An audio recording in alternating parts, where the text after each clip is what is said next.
익숙하지 않은 풍경. 안녕하세요. EBS 입시 대표 강사 윤윤구입니다.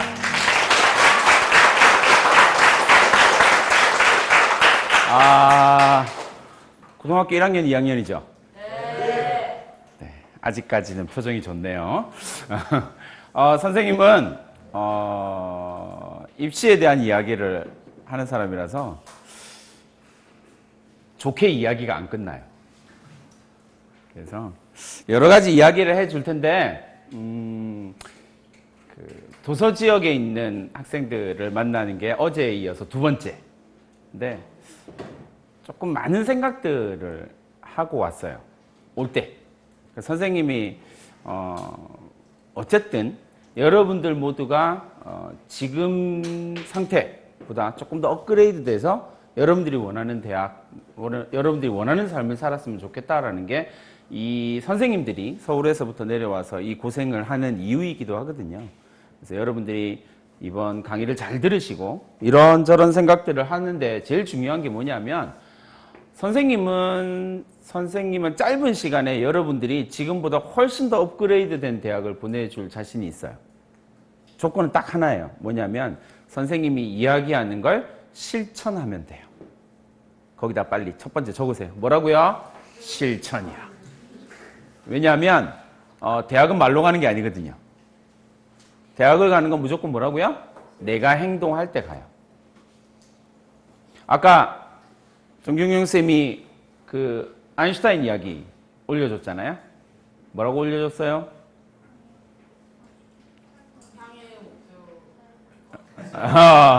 강의를 너무 대충 했나 봐.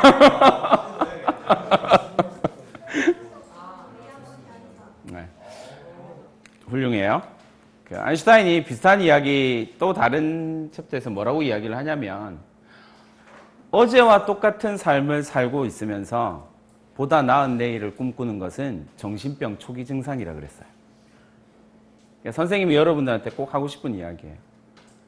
달라진 미래, 조금 더 발전하고 조금 더 업그레이드 된 삶을 살고 싶다면 어제와 같이 살면 안 돼요. 어제처럼 살면 안 돼요. 지난 주말에 여러분들이 뭐 했는지를 한번 가슴에 손을 얹고 생각을 해보시고 그렇게 살면 안 돼요. 알겠죠? 좋은 대학을 가고 말고의 문제가 아니에요. 내 인생이잖아요. 소중한 내 인생이 지금보다 훨씬 더 업그레이드 되기 위해서 필요한 건 어제보다 조금 더 나은 선택을 하는 내가 있어야 된다는 거죠. 그 선택이 그리고 그 선택에 따른 행동이 여러분들을 업그레이드 시켜줄 거예요. 그건 확실해요. 선생님이 그렇게 학생들을 지도해갖고 자기가 원하는 대학을 그렇게 보냈거든요. 제일 중요한 것 행동. 배웠다, 알게 되었다, 행동한다. 이게 제일 중요하니까 그런 이야기를 좀 고민해 봅시다. 그래서 제목이 이거예요. 읽어봅시다. 시작! 제일 중요한 단어가 뭘까요? 만들다예요. 역시 똑똑하네요. 모르면 만들다예요. 누가 만들까요? 여러분 스스로가요. 왜? 선생님이 만들어주는 거 아니에요. 여러분 스스로가 만드는 거예요. 그래서 만들다예요. 어떻게 한 걸음 더 나아가서 내가 원하는 삶을 살 것인지에 대한 고민을 담은 단어가 만들다라고 하는 단어예요. 7월입니다. 지금 고3 교실에서는 어떤 일이 일어나고 있냐면 여러분 모습하고 별반 다를 바 없죠? 난 정말 다르게 살고 있습니다. 손 들어봐. 그렇네요. 그래서 선생님이 지금 선생님 학교의 고3 교실이거든요. 볼 때마다 속에서 끓어오르는 분노를 참을 수가 없어요. 근데 이제 선생님이 이 사진을 찍은 이유는 이 사진이 찍힌 교실 앞에 붙어 있는 문구 때문이에요. 너무 화가 나서 찍었어요. 뭐라고 돼 있었냐면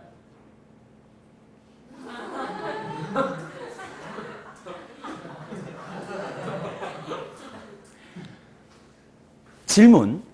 여러분 왜 웃었죠? 여러분들도 이렇게 살잖아요. 왜 이러세요? 다시 질문 잘 생각해 봐요. 내 인생에서 내가 목표로 삼은 것과 내가 살아가고 있는 삶에 얼마만큼의 갭이 있는지를 확인하시는 게 되게 중요해요. 이 갭을 메꾸는 걸 선생님이 처음에 이야기를 해줬죠. 그게 뭐라고요? 실천이에요.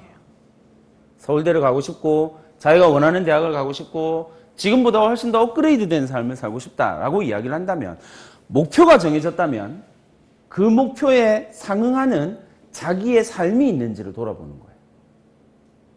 이게 되게 중요한 거거든요. 대학은 두 번째 문제고요. 내 인생에서요. 내가 목표로 한 것을 이루기 위해서 내가 그에 맞는 합당한 삶을 살고 있냐라는 거예요.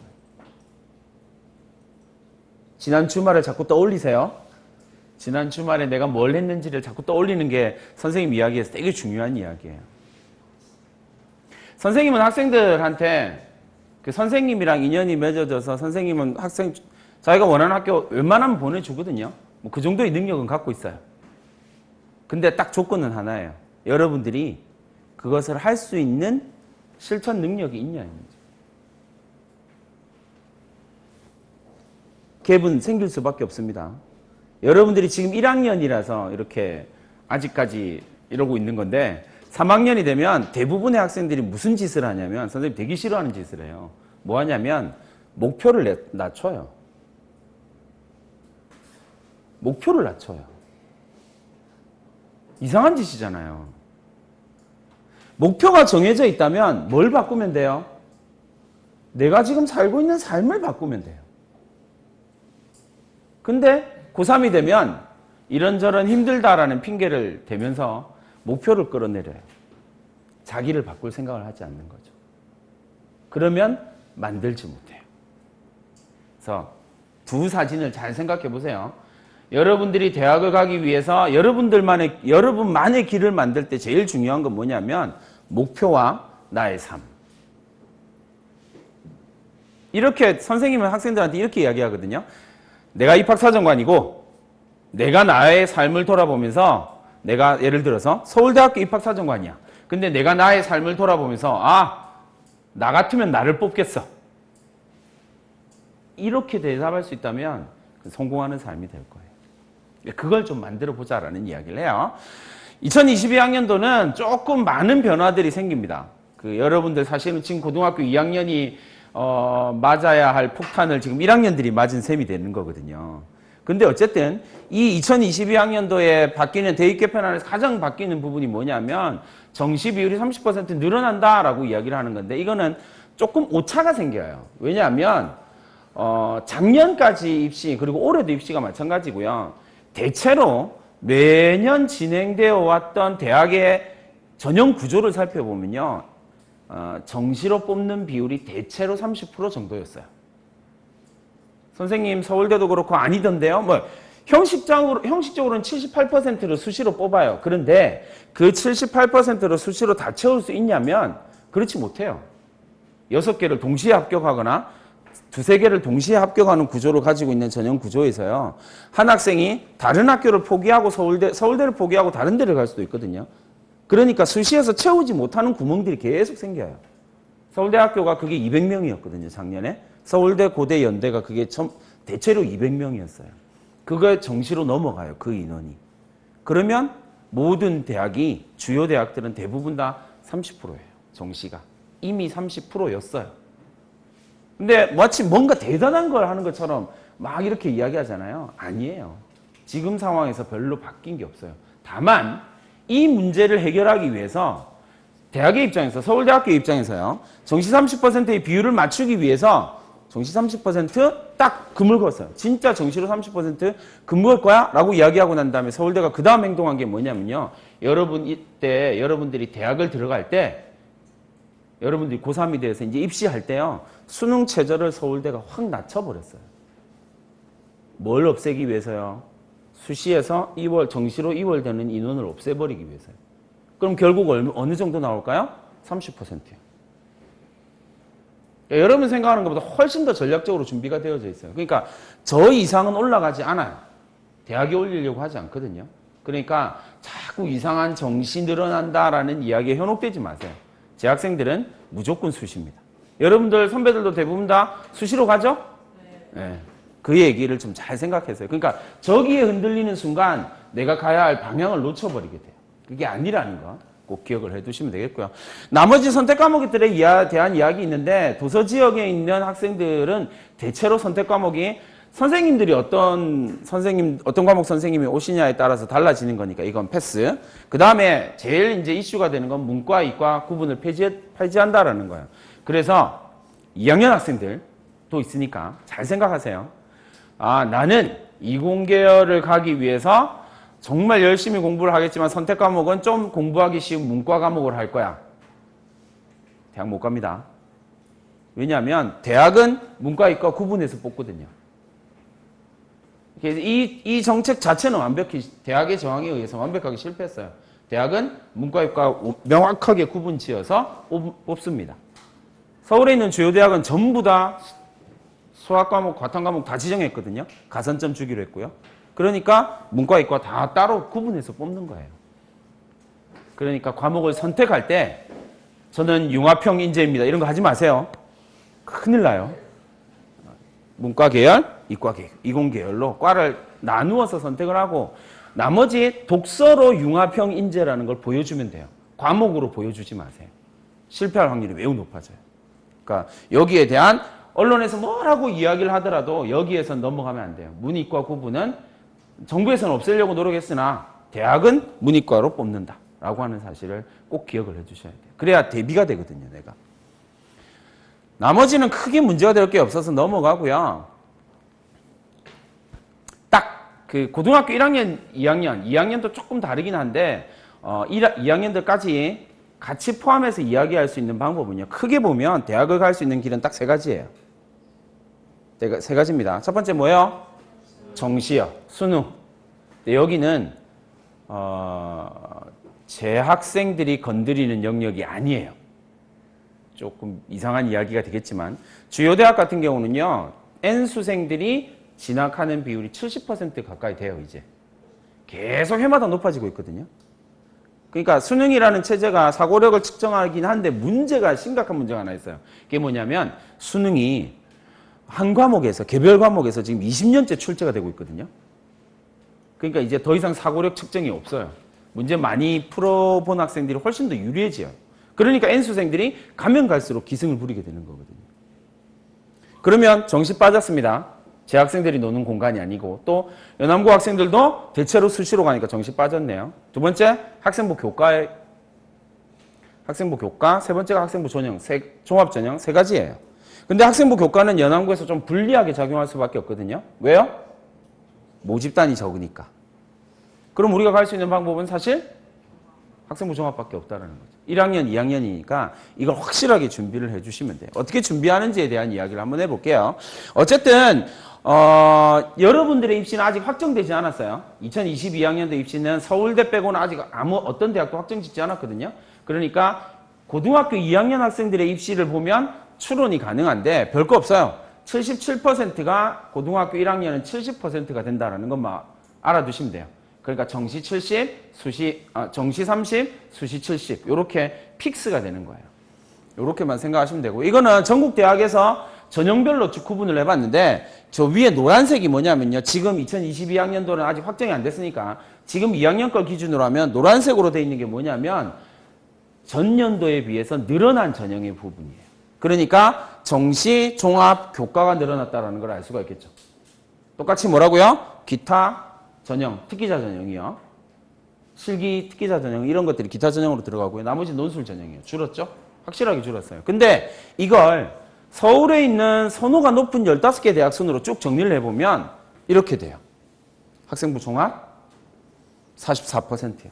정시 29.5%, 딱 30% 맞췄죠 이미? 그 다음에 학생부 교과 8.1% 조금 늘렸어요.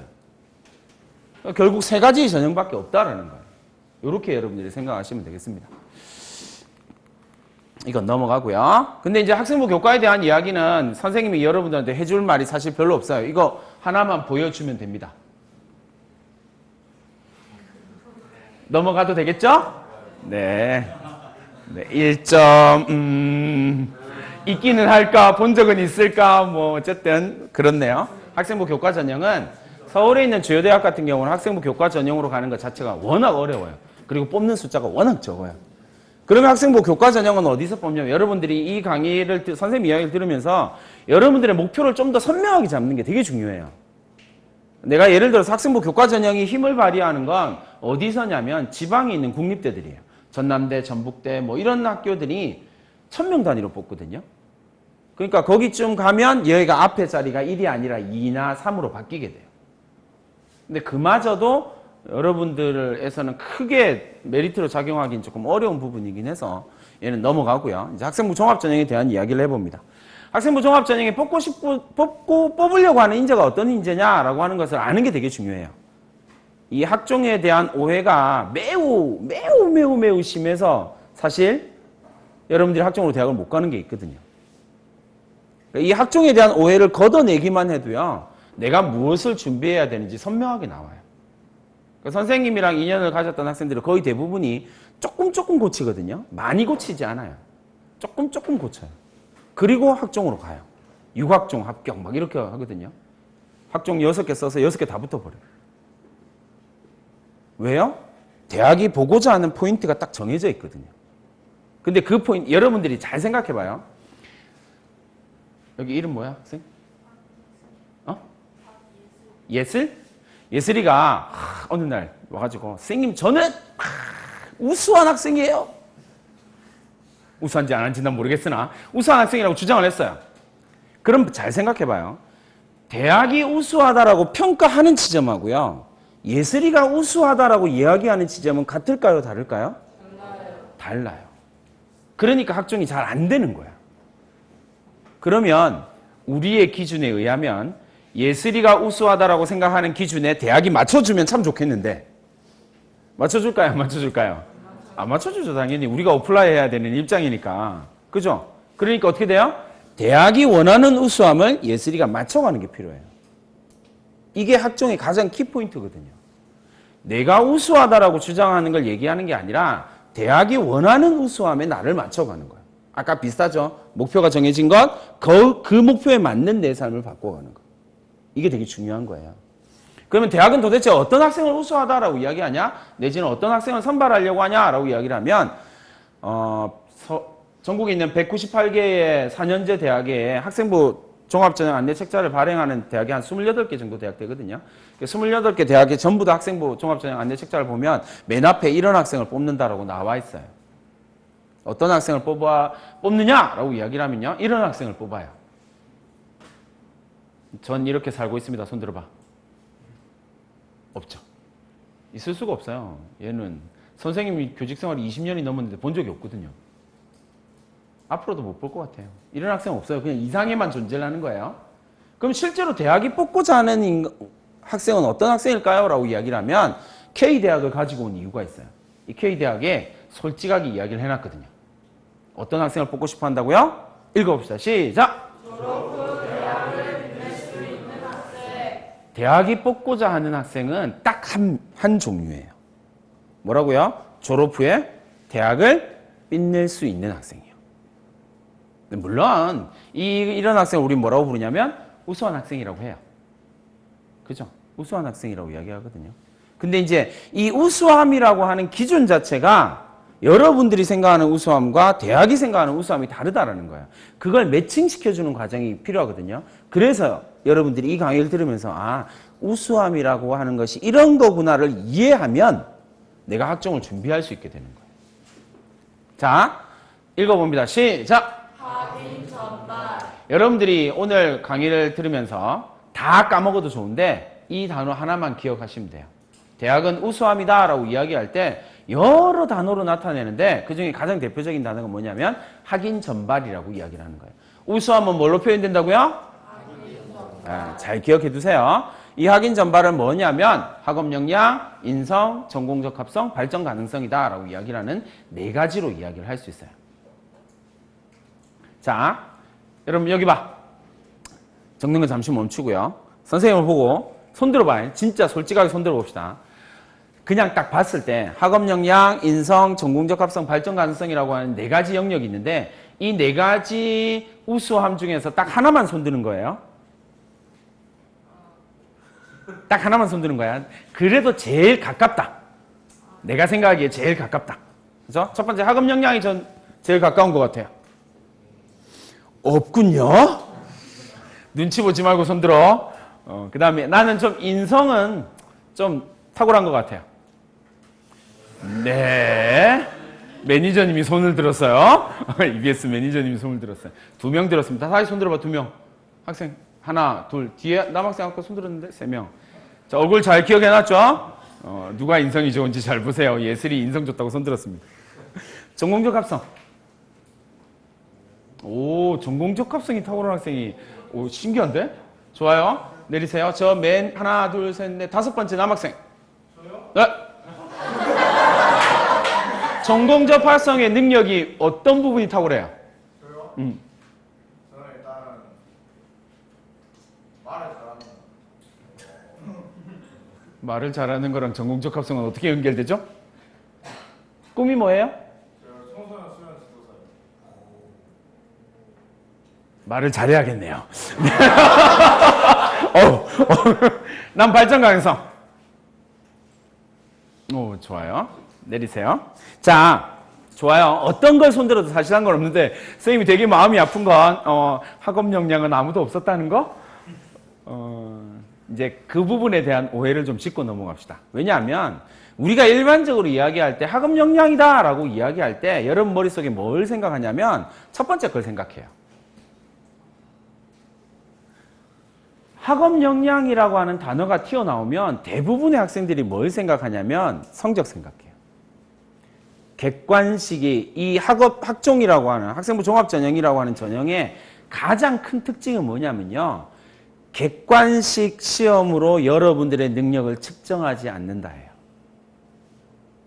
따라해 볼까요? 객관식 시험으로 나의 능력을 측정하지 않는다. 이게 학생부 종합전형이에요. 그러니까 여러분이 머릿속으로 학업 역량이라고 생각했을 때 제일 먼저 떠오르는 단어인 내신은 학종에서 우수함이 아니에요. 아니에요. 진짜로요. 거짓말하는 거 아니에요. 나중에 또 보여드릴게요. 그러니까 대학에서 학업 역량이다라고 이야기할 때는요. 솔직하게 이렇게 딱 깨놓고 얘기를 해봐요. 여러분들이 대학을 갔을 때 고등학교에서 1등급 받은 학생과 2등급 받은 학생 중에서 누가 더 우수한 학생일까요? 라고 묻는 것 자체가 웃긴 거잖아요, 사실. 잘 생각해 보세요, 여러분. 되게 간단하게 생각하시면 돼요. A라고 하는 학생은요, 99경수가요, 90, 90, 90으로 1등급을 받았어요. B라는 학생은 안타깝게 89, 89, 89로 2등급을 3개 받았어요. A가 우수해요, B가 우수해요? 누가 우수해요? 알 수 없어요. 왜요? 그건 객관식 한 문제 차이인데요. 그러니까 여러분들이 되게 오해하는 부분이요. 대학이 자꾸 내신 등급을 본다고 생각해요. 1, 2, 3, 4, 5, 6, 7, 8, 9. 대학은 등급을 안 봐요. 등급을 볼 필요가 없어요. 왜냐하면 등급을 본다고 해서 분석되는 게 아니거든요. 평균과 표준 편차로 분석을 해요. 그러니까 등급은 아무 의미가 없다고요, 대학한테는. 근데 여러분하고 여러분 부모님들하고 일부 학교 선생님들은 자꾸 등급 이야기를 해요. 아니에요, 여러분. 그 등급이 여러분들의 우수함을 다 보여줄 수가 없다고요. 학업 역량이다라고 이야기할 때 요 근래에 대학이 제일 중요하게 생각하는 역량은 뭐냐면요. 3번째 거예요. 한번 읽어봅시다. 시작!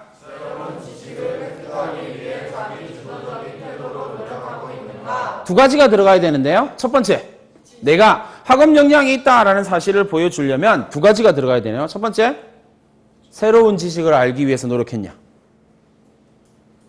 그러면 여러분들은 최소 고등학교에서 한 학기를 보냈고요. 최대 3학기를 보냈어요. 나는 새로운 지식을 알기 위해서 어떤 노력을 했지? 생각해보면 별로 노력 안 했어요. 왜요? 우리는 주어진 교과를 따라가는데 바빴거든요. 맞죠? 주어진 교과도 허덕이고 있거든요. 그러니까 새로운 지식을 획득하기 위해서 노력한 적이 별로 없어요. 선생님이 여러분들한테 주는 첫 번째 팁이에요. 지금부터 자기가 좋아하는 걸 깊이 파고드세요. 선생님 어느 정도까지 파고들어야 되나요? 여러분 스스로가 만족할 때까지요. 지적인 호기심이 다 해결됐다고 생각할 때까지 어떤 분야든 상관없어요. 그냥 파고드세요. 이게 새로운 지식을 알기 위해서 노력하는 거예요. 두 번째 요소는 뭐냐면요. 자기 주도적인 거예요. 이게 되게 중요하거든요. 내가요. 학교 프로그램 말고요. 학교에서 하는 활동 말고요. 내가요. 여러분들이 어떤 노력을 했냐고요. 오면서 선생님이 이제 도서지역 간다고 섬마을 간다고 뭐 이런저런 이야기를 하면서 되게 많은 말들을 들었어요. 뭐 여건이 좀 불리한 점이 있고 막 이렇게 얘기를 하는데 아까 정정정 선생님이 얘기했잖아요. 여러분 서울에 있는 학생하고 여러분들하고요 사실 별 차이 없어요. 왜요? 인터넷이 있거든요. 궁금하면 선생님한테 물어보지 않잖아요, 여러분. 내 이놈한테 물어보지. 너튜브한테 막 이렇게 물어보잖아요. 거기서 검색하고 찾잖아요. 원하면 얼마든지 지식을 만들어낼 수 있는 사회예요. 얼마든지 지식을 찾을 수 있는 사회예요. 그러니까 내가 아는 게 중요한 게 아니라요. 그것이 어디에 있는지를 아는 게 되게 중요한 거거든요. 이게 지식의 변화가 이렇게 일어나는 거예요. 그러니까 내가 새로운 지식을 획득하기 위해서는 어떤 노력을 했는지를 학생부를 통해서 계속 보여주는 게 되게 중요해요. 이걸 다른 말로 뭐라고 하냐면 지적 호기심이라고 이야기를 해요. 얼마나 호기심, 지적인 호기심. 아, 알고 싶다. 이 수준을 뛰어넘는 게 지적 호기심이에요. 아, 나 궁금한데? 그걸 뛰어넘어야 돼요. 그걸 뛰어넘는 지적인 호기심을 가질 때 여러분들이 학업 역량을 보여줄 수 있는 거예요. 이 학업 역량은 자기소개서 1번에서 드러나는 거거든요. 내가 남이 시키지 않았는데 내가 자기주도적으로 나의 지적인 호기심을 해결하기 위해서 열심히 노력했던 과정. 그 과정이 여러분들의 학업 역량을 보여주게 되는 거예요. 그 서울대학교가 아로리 웹진이라고 하는 걸 운영해요. 아로리라고 내 이놈한테 치면 돼요. 그러면 이제 사이트가 나오는데 거기에 보면 서울대학교가 서울대학교에 붙은 학생 9명의 학생부와 자기소개서를 다 올려놔요. 9명을 선발해서요. 올해 9명 중에서 1명이 제일 독특한 학생이 누구냐면 이제 9명 중에서 하나, 둘, 셋, 넷, 5번째 학생이에요. 이공계열을 간 학생이고요. 국어 내신이 2.8, 부산에 있는 일반계 고등학교예요. 특별고등학교 아니에요. 부산에 있는 일반계 고등학교예요. 여러분들이 생각하는 그런 일반계 고등학교요. 그 일반계 고등학교에서 국어 내신 2점대예요. 수학 내신 2점대예요. 근데 서울대로 갔어요. 심지어 이과거든요. 근데 수학 내신이요. 2.0, 2.0, 2.4, 2.8이에요. 3학년 때 2.8이에요. 근데 서울대로 갔어요. 왜요? 이 학생의 자소서를 보면요. 세 번째 게요. 와, 진짜 탁월한 놈이구나라는. 자기가 가지고 있는 지적 호기심을요. 끝간데까지 파보는 거예요. 고등학생이 이 정도까지 팔 수 있나라고 의문점을 가질 만큼. 근데 그 내용이 학생부를 통해서 쭉 증명되거든요. 그러면 이 학생은 학업 역량이 있는 거예요. 이게 포인트예요. 여러분들이 그걸 보여주라고요. 인성에 대한 이야기입니다. 인성에 대한 이야기가 사실 되게 오해가 많아요. 그죠? 아까 손들었던 3명의 학생 왜 손들었는지 모르겠으나 얘들아 왜 손들었어? 착해서? 좋아요. 착하대요. 보세요. 그 인성에 대한 오해에서 제일 심각한 게 뭐냐면요. 인성 이러면 자꾸 바른 생활, 바른 삶, 규칙을 지키고 정직하고 착하게 사는 것에 대해서 이야기를 해요. 근데 여러분한테 반대로 질문해 볼까요, 여러분? 여러분 착하게 살면 대학이 여러분 뽑아줘요? 아니요. 여러분들이 정직하게 살면 대학이 와 정직하네 뽑아줘요? 아니요. 그럼 왜? 뭔가 잘못됐잖아요. 여러분들이 떠올리는 인성이랑 대학이 이야기하는 인성이 다르다는 거 이제 좀 알겠죠? 착하다고 뽑아주지 않아요. 한없이 착하지만 떨어지는 애들 많이 봤거든요. 인성이라고 하는 게 뭐냐면 영어로 뭘까요? 하고 물으면 연남고등학교의 지적 능력이 드러날 수 있으니까 영어로는요. 인성이 뭘까요? 빨리 크게 얘기해봐. 네. 아무도 얘기하지 않네요. 좋아요. 영어로 인성이다라고 하는 건 영어로 여러 가지로 표현되는데 대학에서 평가지표로 사용하는 인성은요. 퍼스널리티예요. 퍼스널리티요. 다른 말로 하면 캐릭터의 개념이에요. 여러분들이 어떤 캐릭터를 가지고 있냐고요. 어떤 퍼스널리티, 특성을 가지고 있냐고요. 물론 그 안에 인간성도 포함되죠. 근데 조금 더 넓은 의미예요. 그러니까 내가 어떤 특성을 가지고 있는지를 표현해야 되기 때문에 인성의 평가 요소가 네 번째가 나오는 거예요. 여러분하고 제일 맞닿을 수 있는 부분이죠. 한번 읽어봅시다. 시작!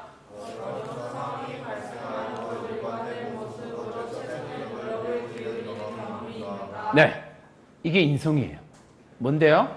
고통에 직면한 고등학생이, 한계에 직면한 고등학생이 그 한계를 뛰어넘기 위해서 발버둥을 쳤냐고요. 이게 왜요? 캐릭터거든요. 이게 퍼스널리티거든요. 이 학생의 특성이거든요. 그러면 그런 경험을 가지고 있는 학생이라면 대학에서도 한계에 부딪히면 어떻게 할까요? 그 한계를 뚫고 나가려고 노력을 하는 거예요. 그러면 우수한 학생이거든요. 이해됐어요? 이게 인성, 퍼스널리티의 개념이에요. 그러니까 여러분들이 학종에서 이걸 준비하겠다라고 생각하면요. 내가 무엇을 해야 될지에 대한 고민을 해보셔야죠. 나는 어떤 캐릭터를 잡을 것이냐? 어떤 퍼스널리티 특성을 보여줄 것이냐? 이게 되게 중요한 거거든요. 그 다음에 문제의 전공적 합성입니다. 우리 말 잘하는 이름?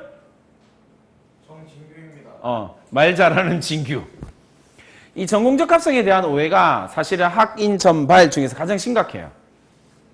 그래서 조금 의외이긴 했어요. 전공적 합성에 손을 많이 들어서. 어떻게 생각하고 있는지 모르겠으나 어쨌든 전공적 합성이라고 하는 단어가 가지는 가장 심각한 오해는요. 되게 단순하게 물어보면 이래요. 여러분 고등학교에서 여러분들이 3년 동안 배우는 과목 수가 몇 개쯤 될까요?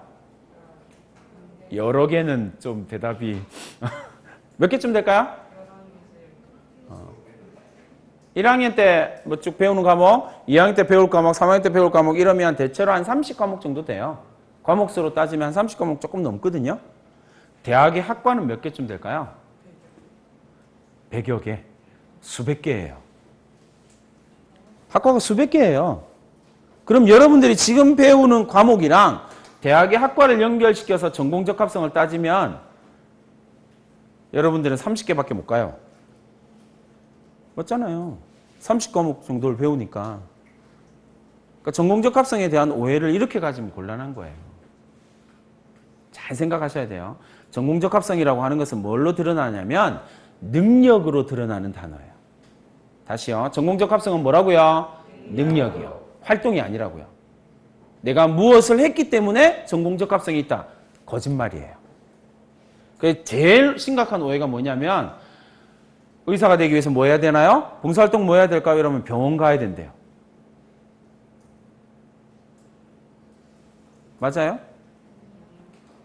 병원 가서 고등학생이 뭐 하는지를 생각해 보면 답이 나오잖아요. 뭐 할까요? 청소해요. 수술실에 들어가서 배 째고 이러지 않는다고요. 맞잖아요.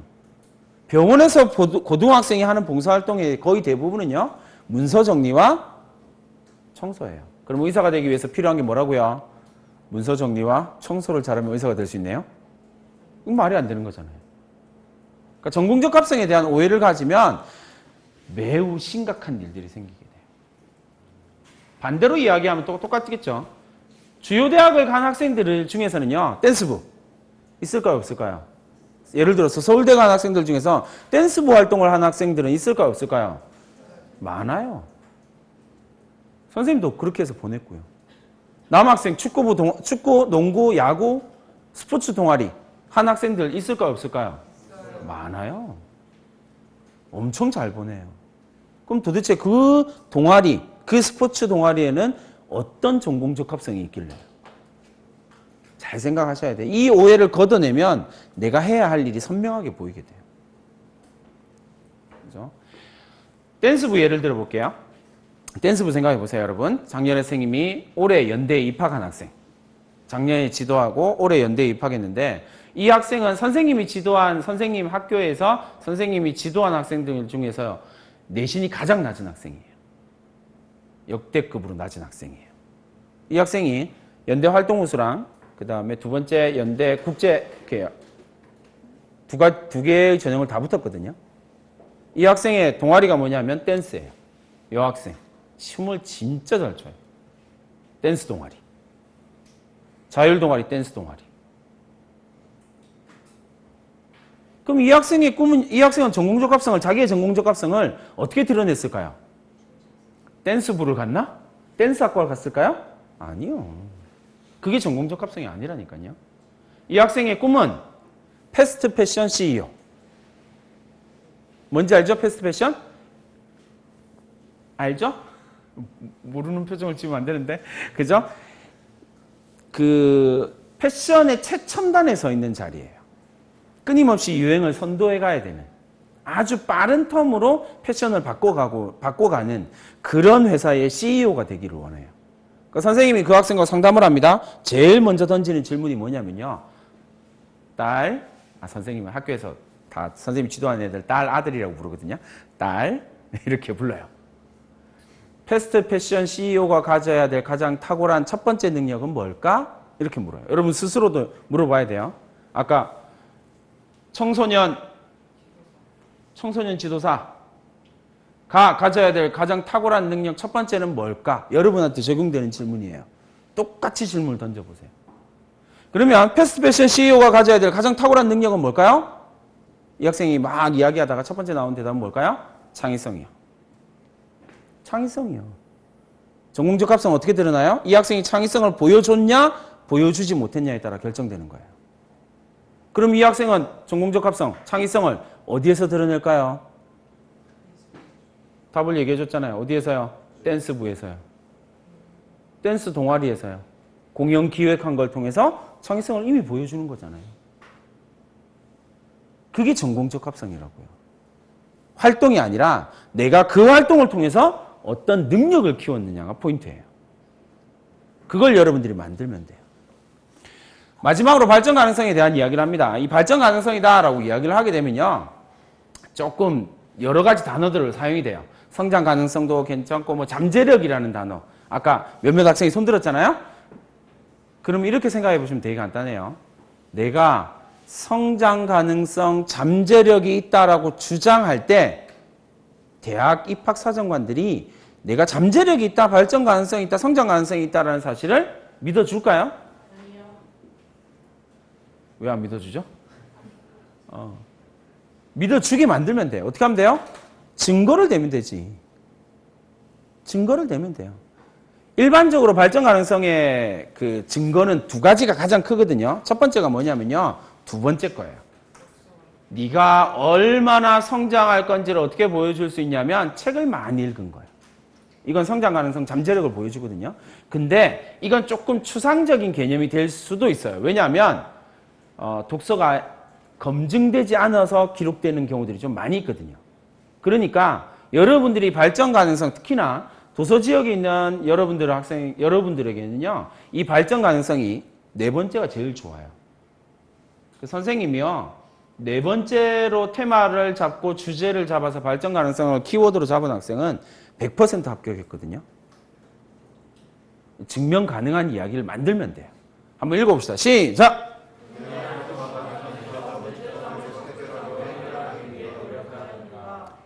그런 적 있어요? 생각해봐. 학교에서요, 선생님 학교 학생들도 선생님 학교 욕을 되게 많이 하더라고요. 여러분들도 좀 그렇겠죠?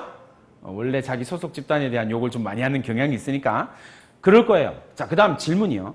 그렇게 학교에 불평불만이 많았어. 뭔가 마음에 안 드는 게 있어. 근데 질문, 고치려고 노력해봤나요?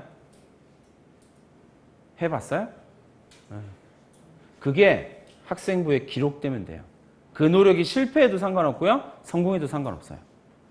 실패와 성공이 중요한 게 아니라 그 불편함, 그 문제점을 해결하기 위해서 내가 도전을 했냐 안 했냐예요. 그러면 도전했다? 발전 가능성이 있는 거야. 성장할 가능성이 있다는 거죠. 그럼 여러분들이 오늘 실천해야 될 가장 중요한 일은 친구들끼리 모여가지고 4, 5명끼리 모여서 연암고등학교의 문제점 1, 2, 3 적으세요. 금오도의 문제점 1, 2, 3 적으세요. 여러분들이 소속되어 있는 고등학교, 여러분들이 소속되어 있는 지역, 그런 문제점들을요, 고치기 위해서 노력해보세요. 그게 선생님 한 명만 데리고 오면 되거든요. 선생님 한 명만 데리고 와서 그 문제점을 고치기 위해서 함께 고민해보는 거예요. 그리고 기록하면 돼요. 그러면 여러분들은 발전 가능성이 탁월한 학생이 돼요. 되게 단순한 일이거든요. 생각보다는요. 재작년에 선생님이 보낸 학생인데요. 이 학생은 밤에 야간 자율학습이 끝나고 난 다음에 밤에 이렇게 자습실에서 교문까지 내려오는 게 되게 어두웠어요. 선생님도 거기 한 10년 다녔는데 아 어둡네 이러고 말았거든요. 근데 이 학생은 어둡네요 선생님. 그 다음 말이 밝게 해주세요. 이거 여기다가 가로등 3-4개만 설치해주면 안 될까요? 선생님 그 말에 되게 충격받았거든요. 나는 이걸 왜 밝게 만들 생각을 안 했지? 교내 활동에서 여러분들이 문제점이라고 생각하는 부분을 찾아내세요. 그리고 그걸 고치기 위해서 노력한 과정을 학생부에 쓰기만 하면 돼요. 그러면 여러분들은 발전 가능성이 있는 학생이 돼요. 그럼 이제 문제점을 찾는 게 첫 번째겠죠? 거기에 대한 고민을 좀 해보시는 게 되게 중요합니다. 자, 선생님이 학교에서 진행하고 있는 프로그램이 하나 있어요. 이 발전 가능성에 대한 이야기를 하면서 선생님이 여러분들한테 꼭 해주고 싶은 이야기요. 좀 유명한 이름을 많이 봤던 사람들이 좀 있죠? 그래서 아까 누님도 오셨는데 유시민 작가, 그렇죠? 그리고 박노자 교수, 진중권 교수님. 일개 고등학교에 와서 강의를 했거든요. 왜요? 이분들이 왜 고등학교에 와서 강의를 했을까요? 선생님이 이분들 모시고 와서 초빙해서 강연한다. 여기요. 예인수녀님. 초빙해서 강연한다라고 이야기했을 때 사람들이 코웃음 쳤거든요. 그런 분들이 왜 고등학교에 와서 강의를 하겠냐고. 여러분들이 문제점을 이야기를 할 때요. 여러분을 둘러싸고 있는 모든 사람들은 여러분한테 똑같이 이렇게 얘기할 거야. 고칠 수 있다고 생각해? 안 돼. 하지 마. 쓸데없는 노력하지 마. 근데요. 여러분들이 그 일을 시작하면 반드시 돕는 사람이 생겨요. 그걸 여러분들이 얼마든지 고쳐낼 수 있다고요. 그걸 하면 여러분들은 증명해낼 수 있는 거예요. 여러분들의 우수함을. 편지 썼어요. 그분들한테. 이렇게. 조금 자세한 이야기는 패스. 근데 이제 학종에 대한 평가 방식을 이해하면 선생님이 방금 이야기했던 학인 전발이다라고 이야기하는 것들을 좀 정리할 수 있을 거예요. 학종은 크게 2가지의 평가 방식을 가져갑니다. 하나는 뭐냐면요. 자동 봉진이라, 횡단평가라고 이야기를 해서요. 1년 동안 이 학생들이 무엇을 했는지를 쭉 옆에서 봐요. 가장 대표적인 거 하나만 이야기하면 돼요. 교과 활동에서 내가 무언가를, 교과 세특에서 무언가를 한 거랑 과목별 독서를 비교해 봐요. 둘이 안 맞잖아요? 그러면 거짓말한 거거든요. 반드시 검증 절차를 걸치게 돼 있어요. 이게 횡단평가예요. 한 해 동안 이 학생이 무엇을 했는지를 옆으로 쭉 보는 거예요. 그 다음에 나오는 게 뭐냐면 종단평가라고 이야기를 하는 거예요. 이 종단평가는요. 1학년 1학기부터 3학년 1학기까지 5개 학기 동안 이 학생이 어떤 식으로 일을 진행해왔고 어떤 식으로 학교 생활을 했는지를 쭉 쳐다보는 종단평가예요. 그러니까 여러분이 생각하는 것보다 훨씬 더 디테일한 평가가 가능해져요. 그러니까 고등학교 1학년 학생들은 이걸 설계하고 준비를 해야 되는 거예요. 횡단평가, 종단평가. 이것이 어떻게 읽힐지에 대한 이야기는 사례를 하나 보여줄게요. 1학년 학생의 종합의견에 나와 있는 내용이에요. 사실 특별할 내용이 없거든요. 근데 여기도 마찬가지죠. 2학년에도 종합의견에 나와 있는 이야기요. 3학년 때 새로운 수학교사가 이렇게 교과 세특에다 적어준 이야기예요. 그럼 이 학생을 선생님이 만나서 아까 이야기했던 그 댄스 동아리, 그 활동을 했던 학생한테요. 창의력이 있다라는 걸 어떻게 증명해 주냐면요. 여기 있어 봐요. 1학년 때 종합의견에서 차별화된 도전을 했네. 2학년 때 창의 아이디어 동아리 활동을 했네. 3학년 때 뭐 했어요? 그래서 새로운 수학 문제풀이 방법을 시도해요. 그러면 이 학생이 창의력이 있다라는 사실을 몇 명의 선생님이 증명해 줬어요? 3명의 선생님이 증명해 준 거죠. 그럼 이 학생은요? 무조건 창의력이 있는 학생이에요. 왜요? 3명의 선생님이 공통적으로 증명해 줬거든요. 이게 횡단평가와 종단평가의 결과예요. 이렇게 분석이 돼요. 여러분 학생부가요. 그러니까 대충 학교생활 열심히 했는데 학종 써야지 안 돼요. 다 떨어져요. 정교하게 준비를 해줘야 돼요.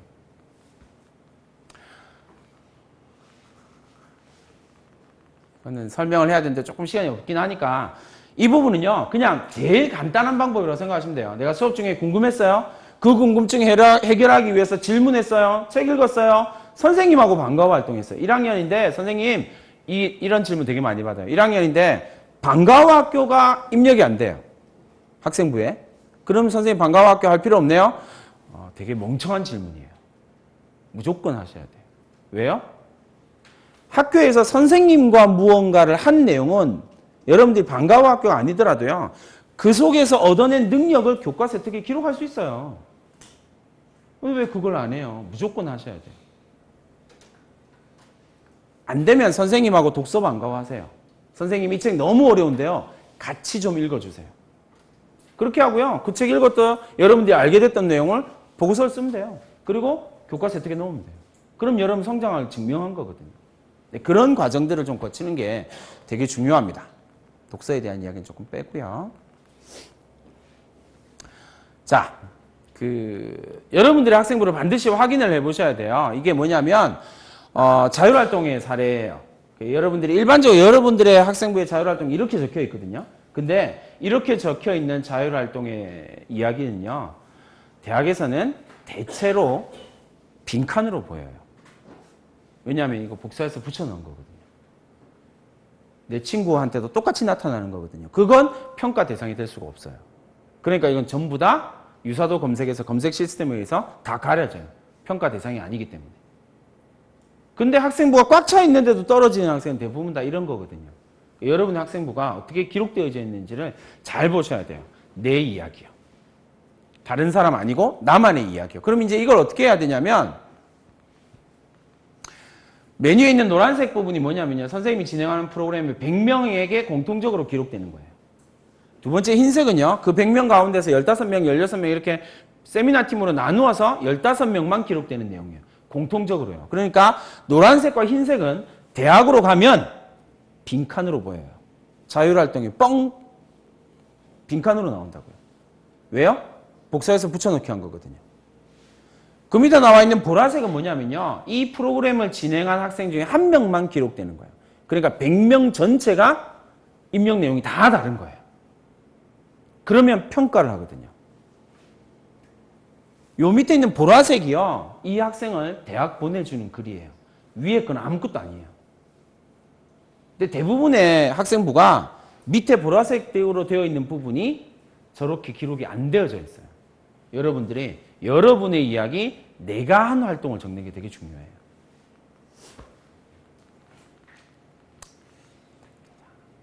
건국대학교 작년에 입시 결과예요.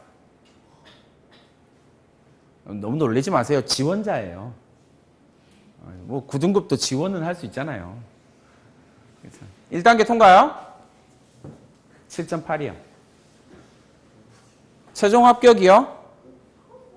6.5, 7.8, 7.2요. 일반계 고등학교 학생이에요. 불가능하다고요? 아니요. 얼마든지 가능해요. 다만 앞에서 선생님이 이야기했던 것들을 여러분들이 얼마만큼 채울 수 있느냐의 문제, 얼마만큼 실천할 수 있느냐 문제라고요. 그 문제를 여러분들이 하나씩 해결한다면 여러분들이 가고자 하는 대학을 가는 건 아무런 문제가 없어요. 고등학교 때 혼자 공부한 시간이에요. 여러분들이 어디쯤 있는지 스스로 진단할 수 있겠죠? 저 끝에 방학 들어가기 직전 단계. 그렇게 하는 한 여러분들은 지금보다 조금 더 나은 여러분들의 삶을 살기는 좀 어렵게 됩니다. 노력하세요. 바꾸기 위해서 노력하고 성장하기 위해서 발버둥 치세요. 그게 되게 중요한 거거든요. 마지막 이야기 하나 해볼게요. 돌멩이입니다. 라틴어에서요, 이 돌멩이를 뜻하는 단어는 두 가지거든요. 하나는 페트라라고 하는 단어예요. 영어로 피터. 우리나라 말로 번역하면 반석, 딛고 올라가는 돌, 이런 단어예요. 두 번째 라틴어에서 사용하는 돌멩이라고 하는 단어는 뭐냐면요. 스칸달룸이라고 하는 단어예요. 이 스칸달룸이라고 하는 단어는요. 영어의 스캔들의 어원이 되는 단어거든요.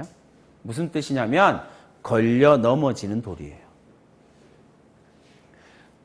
돌멩이가 있는데 어떤 돌멩이는 디딤돌이 되고요. 어떤 돌멩이는 걸려 넘어지는 돌이 돼요. 잘 생각해 보세요, 여러분. 여러분들이 속해 있는 연암고등학교가 어떤 때는요. 페트라가 될 거고요. 어떤 때는 스칸달룸이 될 거예요. 여러분 담임 선생님이 어떤 때는 페트라가 될 거고요. 어떤 때는 스칸달룸이 될 거예요. 여러분 부모님이 페트라도 될 수 있고 스캔달룸도 될 수 있어요. 내 옆에 지금 친한 척하고 앉아있는 이 친구가 스캔달룸이 될 수도 있고요. 페트라가 될 수 있어요. 질문, 그걸 결정짓는 건 누굴까요? 상황이나 환경을 탓하지 마세요. 그 상황이나 환경은 여러분한테 주어진 거긴 한데 그 상황과 환경을 페트라로 만드는 것도 나고 스캔달룸으로 만드는 것도 나예요. 그 한 번 한 번의 선택을 통해서 여러분들이 훨씬 더 지금보다 나은 삶을 살아낼 수 있도록 만드는 거예요. 그게 여러분들이 지금 이 속한 공간에서 여러분의 삶을 페트라로 만들어낼 수 있는 능력이 될 겁니다. 절대 포기하지 마시고요. 한 걸음 더 내디뎌서 이 상황을 딛고 여러분들의 꿈을 이루세요. 그런 멋진 연암고 학생들이 되기를 바랍니다. 윤윤구였습니다.